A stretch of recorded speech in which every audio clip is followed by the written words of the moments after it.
Hello guys, hello, mumeze neza. Uyu Soso none ugarutse kuri Nyurwa Family TV. Turabakunda nk'ibisanzwe, twagarutse cyane mu biganiro byinshi bitandukanye, amakuru menshi atandukanye tugenda tubagezaho.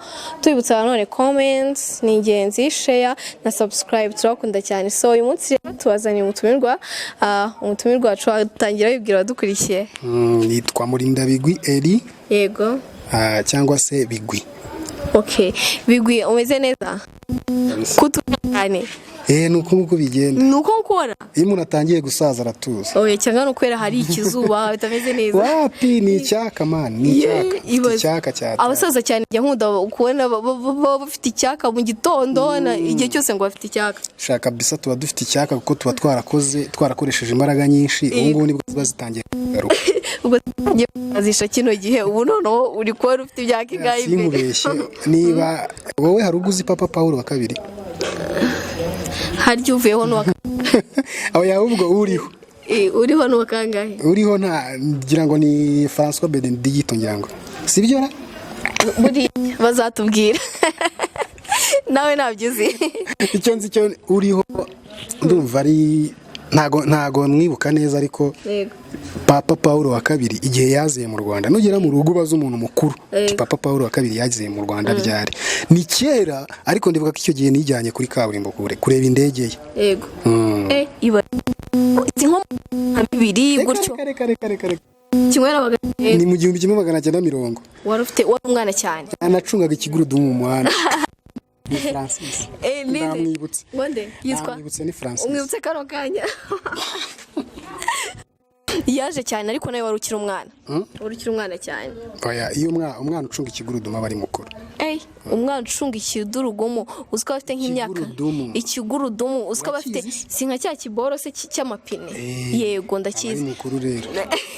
N'umuntu uvuga ngo n'umuntu ukizi mukuru. Iyi ni mukuru. None ibibazo wagikoresheje. Ndi mukuru nanjye umeze neza ariko fresh kabisa. Izina Bigwi ryavuye hehe? Bigwi ni izina ry'umuryango. Mbega nifuza gukora projet ariko projet igahagarara ku izina rya Bigwi. Bigwi ni izina ry'umuryango wanjye kuko papa yari Murindabigwi nanjye ndi Murindabigwi. Umuhungu wanjye ni Bigwi. Channel yanjye ni Bigwi. Okay, ufite na channel. Yego.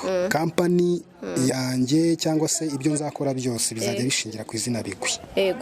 Okay, Bigwi ndikumva ufite ntuze brand yawe yatangiye kuyikora utarashyiramo n'ibintu urumva. Hanyuma uri kumva uteganya gukora iki? Guys, tubibutsa ko hano twaje muri quartier, twaje gusura abantu, twaje gusura Bigwi. Ndi kugira muri kubibona iwabo ni hano hirya ntago tubaberetse. Ariko twaje kumusura kugira ngo tuganire tumwigireho ibintu byinshi cyane, afite ibintu byinshi cyane azi, afite ibintu byinshi twamwigiraho nkamwe kandi nacyo tuba tubifuriza kugira ngo twige tu. So Bigwi rero urateganya iki nkuko brand yawe uyitubwiye Bigwi nkuko uyitubwiye urateganya iki sasa gushyiramo iki? Ndashaka guhera ku bijyanye no kwandika iki? Kwandika ibitabo. Yego. Bifite message zireba abana bakiri batoya cyane cyane abana b'abakobwa. Yego. Kubera ko abana b'abakobwa muri minsi bafite ibibazo byinshi cyane. Nkaba mfite na gahunda yo kwandika amafilime. Yego. Urabizi se? Cyane. Kwandika urabizi? Ubu ngubu wowe mfite inkuru ngomba ko kwandikaho. Urambonye tuyita wumva inkuru. Inkuru ndayifite byanga bya. Ibaze uri umuhimbyi. Hari inkuru wigeze wandikaho na rimwe? Yagiye hanze se? Yego. Oya nayo kubera ko ntago mfite support yatuma inkuru zanjye nzandika zigatazijya hanze. Yego. Ufite inkuru nyinshi wanditse ariko utarasohora. Ni ukuvuga ngo muri machine yanjye mfitemo inkuru 3 ndi ku develop. Yego. Ariko mu mpapuro mbitse mu rugo mfite inkuru 90. Na ibitekerezo 90 ariko byibuze buri gitekerezo kiri ku mapuro ziri hejuru y'icumi. Yego. Ubwo uri kumva ko ni inkuru igatanga na message ikanatwereka conclusion. Yego. Izo nkuru zikura hehe watagiye ryari kumva ibyo bintu bikurimo? Usibye inkuru ebyiri ziri true story ariko izindi nkuru nizo nikurira mu mutwe wanjye. ibitekerezo byanjye urumva nshobora kureba ibintu nkareba muri sosiyete ubuzima abantu babayemo nkaba nakora igitekerezo nkagikuramo inkuru ariko ubundi inkuru urumva niba mfite inkuru 90 cyangwa 100 ebyiri zonyine nizo ziri true story izindi ni inkuru ngewe nshobora kwicara nkavuga ni nkurikije uriya muntu ko namubonye ubuzima abayemo nshobora gukora inkuru nkayandika nkayidevelopa ikaba yavamo igitabo cyangwa se ikavamo filime. Yego kuva watubwiye ngo nukuva 2006 ukiri ufite impano uhita utangira sasa kubikora. Ubundi 2006 nabaga muri Orphelin. Okay, yeah. Noneho haza umwana ajya kuri radio yitwaga Contact FM. Ajyayo bamwemerera ko twagiye gukina amateatire ariko baravuga ati amateatire agomba kuba ari ayanyu. Aje mu rugo agarutse mu rugo ama igitekerezo. Ama igitekerezo bita biza gutyo. Nibwo bwa mbere namenye ko nzi kwandika. Icyo gihe ninjye wanditse iyo teatire yitwaga Ibigeragezo mu bishirira. Turagenda turayikina baduha abantu bagomba kudufasha ariko abantu baduhaye bose bahise bigira hanze. Hari harimo umugabo bitaga Casanova, harimo umuma bita Eminante, harimo n'undi mugabo bitaga Nkindi. Bose bagiye muri uwo mwaka. Casanova ne nibuka ko yagiye muri Canada, Eminante ahita ava kuri iyo radio, Nkindi nawe ajya mu Bubiligi. Ubwo babirarangiye. Ba bana bose twari turi kumwe. Usibye umwe niwe wari hanze, abandi bari abo muri Orphelin tubana. Bahise bacika intege. Bacitse intege nyuma yuko twagiye kuri City Radio hakoraga umugabo bita Kenisi, ubu ngubu bamwita Kenisi. Yari umunyamakuru kuri City Radio. Noneho yari yamwemereye ko twaza tugakina iyo teatire yabona dushoboye akadufasha ikagica kuri City Radio. Tugiye uwo munsi turamubura. Tumubuze babana bose harimo abakobwa bakuru b'inkumi babona ko tumeze nkaho turi kubakinisha ko twagendaga n'amaguru aho hose. Barangije bahita bivamo. Ngiye naherewe umunsi nandika. Nawe bazi ibintu nanditse guhera 2006. Uyu munsi turi 2022. Ni wewe nyine wavuye muravuga ati kambigire. Kambigire. Umunsi turi 2022 umva imyaka ishize rero. Kugeza uyu munsi rero nago ndacika intege. Ndacyandika. Ubu noneho nago ndi umwanditsi gusa kuko nagize n'amahirwe yo kubona uburyo bwo kwiga film making. Niga film making ubu nshobora gukoresha kamera, nshobora kwandika, nshobora gukina, nshobora no kweditinga ibyo bintu nakoze. Ikindi ubu noneho ndi kwiga acting muri Art Rwanda. Muri Sana Profem niho ndi kwiga acting noneho. Uburyo bwo gukina noneho. Ariko nifuza noneho ko nazaba umwarimu wa acting. Kubera ko ndi kubyiga n'uburyo nkurikira nimba nicaye ku ntebe y'imbere. Rero mwarimu yambajije impamvu mubwira ko nifuza kuba umwarimu. Kubera ko maze kubona ko mu Rwanda dufite abantu benshi bafite impano yo gukina filime cyane cyane abakiri batoya ariko babikunda ariko badafite ubumenyi kuri ibyo bintu. Sanze hari ukuntu nyine nge nagiraga umuntu avukana impano sibyo impano yo gukina atari ukuvuga ngo ugiye kubyiga niki wagiyeyo utazi na gato cyangwa nk'igihe wenda umaze kugira umaze kubona ko umuntu ashobora kubyiga atari ukuvuga ngo ashobora kubivukana impano atanafite n'impano gusa bikunda akabyiga kandi akabimenya. Yego ubikunda gusa. Ubikunda gusa wabyiga ukabimenya. Ukabyiga nko mu gihe kingana ute? Buriya iyo ukunda ikintu hazamo n'ubushake kandi gushaka n'ugushobora. Ubwo rero igihe cyari cyo cyose uko kingana kose wabikora rwose. Ubwo se umaze igihe kingana ute wiga acting? Ubu ngubu tugiye kumara amezi 3. Amezi 3 muzi kingana ute? Njye mba numva twakwiga igihe kinini kuko acting igizwe n'ibintu byinshi cyane. Uko ubu ngubu nshobora nk'ahantu abantu bari gukina filime hatoramo umuntu w'umusitari muzi nkamubaza ngo acting ni iki asanga biramucanze cyane kandi abizi. Acting igisobanuro cya acting ni iki? Ese acting buriya ni byiza kumenya theory cyangwa pratique niyo ingenzi? Pratique niyo ingenzi ko n'ubundi twiga isaha imwe ya theory amasaha abiri aba ari pratique. No ariko ni byiza no kumenya theory. Yego ni byiza kuko niba baguhaye tuvuge n'urugero wowe niba baguhaye nk'umukarakter ariko ukaba utazi uwo mukarakter ni muntu ki byakugora kugira ngo ube wa mukarakter baguhaye muri script. Ndabyumva. Hanyuma nihe mbogamizi ubona kuko urumva ntabwo byoroshye kuva 2006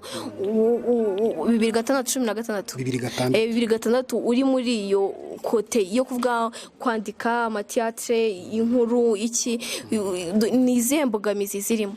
Imbogamizi za mbere zirimo nuko abantu batatwumva ntago bakeneye kumenya ko ibyo bintu bishobora gutunga umuntu.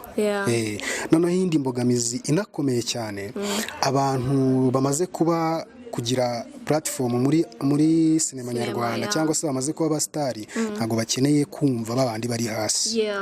Kandi twe turi hasi ntabwo dufite ubushobozi bwo gukora ibyo bakoze. Urumva nkanjye nk'urugero njye nshobora kwandika filime ukaba waza ukayigura ariko nkayikugurisha ntabishaka kubera ko numva ari njye wayikorera, ariko kubera ko ntafite bwa bushobozi bw'amafaranga bwo kuyikorera bigatuma nyiguka yigura ukanayigura ku mafaranga makeya. Ikibazo ubona ari ikibazo cy'amafaranga, wenda kuvuga ngo okay, inkunga ushaka ni iyihe? Inkunga ya mbere nshaka abantu nibabanze batwumve, abantu bumve ko dushoboye. Niba njyewe mfunguye cano hariya nkavuga ngiye gukora episode 10 nzishyireho, urumva nkandikira umuntu nkamuha linki kandi ari umustar cyangwa se ari umu-YouTubers ari umunyamakuru, nabiha agaciro basi nubwo yabona ko ntashoboye ariko nampamagare cyangwa nyandikira ambwira ati gira icyo uhindura. Yindya sini ngo mbone ko yabonye message ariko anyihorere. Nicyo kibazo turi guhura nacyo nabo cyane nyine batwumve niba biri ngombwa, gusa ntabwo wahindura umuntu ukameze, gusa niba hari ubishoboye abashe wa mugani mwakire igitekerezo cyiwe, ureke kumurya sini ahubwo umubwire ukuntu byumva. So uba wumva sasa ushaka kugera hehe? Nshaka kugera ubundi ngiye kubera ko nakuze ibyo mbona, yaba ishuri, yaba ibyo kurya, ibyo kwambara, yaba ubwishingizi mu kwivuza, mfashwa n'abantu kandi abantu batanzi badakeneye no kuza bambwira ngo turagufasha. Rero nanjye ndifuza ko ndamutse mbonye uburyo nkakoresha impano yanjye kambyarira umusaruro. Tuvuge niba mbona wenda n'urugero wenda amadolari 1000 nkajya mfata 40% nkashyira mu isanduku ishinzwe gufasha babana bari ku muhanda, babana b'abakobwa barimo bahura n'ibibazo byo gutwara inda zitateganyijwe, urumva babana bafite impano cyangwa se bafite uburyo ubwenge ariko batabona uburyo bwo kujya ku ishuri, iyo 40% najya nyishyira muri ya sanduku kugira ngo bafashe. Ufite umugore cyane? Nakunze kumva uri kwibanda ku bakobwa bahura n'ibibazo kino gihe, bagira ibiki, ubona biterwa n'iki? Ikintu kiri kubitera ntabwo ababyeyi baganira n'abana babo. Umwana ari kwimenya kuva ari muto kugeza kuza, abana bari kwifatira imyanzuro, urumva. Ni ukuvuga ngo rero impamvu nibanda ku bakobwa, njye nagiriye ubuntu bwo gukora kwa muganga, kandi iyi poste nakoragaho nari customer care, nkorera no kuri reception, nagiye nakira abana benshi bafite icyo kibazo. Kubona umwana w'imyaka 14 ngo yatwaye inda ni ikibazo kuri njyewe, ni ibintu bibabaje, urumva. Ikindi kubona umwana uhetse undi none adafite n'icyo kumuha, ibintu bibabaje cyane. Ntago abantu babyumva, ntago abantu basha kubiha uburemere. Njyewe wenda ku myaka yanjye ndacyari mutoya ariko ntago nkubeshye, ni ibintu bimbabaza cyane. Ikibazo ni cy'ababyeyi bataganiza abana. Muganiriza abana, umwana niba amaze kugira imyaka yo kubona ko ukwiriye kugira icyo umubwira, ukwiriye kumuhishurira ibyo abona, bimubwire nta kintu bitwaye. Umwana umubwira ati rero mwana wanjye uragiye, ariko hari ugiye ibiba byose ukoresha ubwenge. Unamubwira uti rero niba ugiye muri house party, ugiye mu kirori, urahura rero na bashobora kugushuka, ariko mbere yo kugira icyo ukora tekereza kabiri, unamubwiza ukuri, umubwira uti hari ahantu ugiye, urashobora kunywa inzoga ugasinda, urashobora kunywa amatabi, urashobora mwana wanjye se nibiba bikakunanira kwifata, dukoresha agakingirizo. Wize umwana ukuri, ushobora kugira inama umwana ngo ajyane agakingirizo, wahubwo wanatuguruka tumuha ukamuga ati twitwaza. None yitwaza udukingirizo umwana, ubwo se si ugushyigikira? Ntago ari ukumushyigikira kuko ntago bizi ko ari bubikore. Kutumuha ntago ari kumubwira ngo genda ubikore. Akashobora kuvuga ati ubwo papa yambwiye ati jyana agakingirizo, nta kintu bimubwiye. Oya, ahubwo uriya mupapa niwe wanyawe. Kushobora no kugera kuko papa yakubwiye ati ko niba utumuhaye mubwire ko gashobora no gucika. Mubwire agere yatinya, avuga ati papa yampaye agakingirizo ariko yambwiye ko bino bintu n'ubundi nubwo yakampaye si byiza, ni bibi. Icyo kintu aragenda agitekereza. Hanyuma ukagira inama sasa abana yihe? Abana cyangwa se urubyiruko muri rusange. Nibabanze kwanza bimenye ubwabo, bikunde. Nibamara kwikunda, buri kintu cyose bazajya bajya gukora bazajya babanza batekereze kabiri. Niba ugiye kunywa inzoga, ubundi usindishwa n'amacupa ngahe? Niba ugiye gusura umuhungu muri ghetto, ubundi uwo muhungu uramwizeye ko nugera muri ghetto atari bugukoreshe icyaha. Ikindi abakobwa mufatwa ku ngufu kandi mufatwa ku ngufu n'abahungu mukunda ariko ntabwo mujya mubivuga. Urumva kubera iki urajyayo wowe wishyizemo ko ibyo bintu mutari bubikore, noneho nubyanga gufate ku ngufu ariko nta muntu ushobora kubibwira ko yagufashe ku ngufu. Njye rero ndabizi ko abakobwa mufatwa ku ngufu nawe ubu bantu baragufasha ku ngufu. Ntabwo ndimo niba uwo muhungu utizera ko ibyo bintu, mbega niba wumva ko kujya muri ghetto yashobora gukoresha ibyo bintu, wijyayo bireke. Nakwanga se urapfa, nta kintu uba, nta kintu uba, ni ukuri bireke. Mubwira uti ngwino mu rugo unsure cyangwa se muhurira ahantu adashobora gukoresha ibyo bintu. So guys, mwakoze cyane. Bigwi, wasoza ubwira iki abadukurikiye?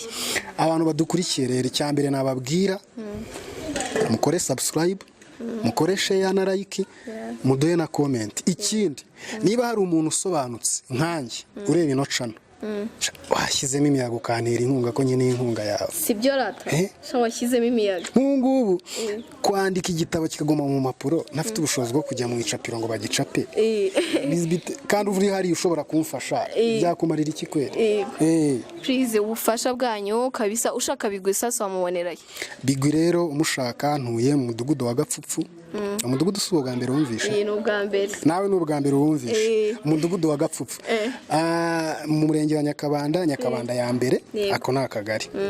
Nkaba ndi Bigwi, nimero yanjye nayivuga, yivuge nomero 0786 644 239. Yego, iyo nimero niyo wambonaho, yaba kuri WhatsApp cyangwa se kuri call.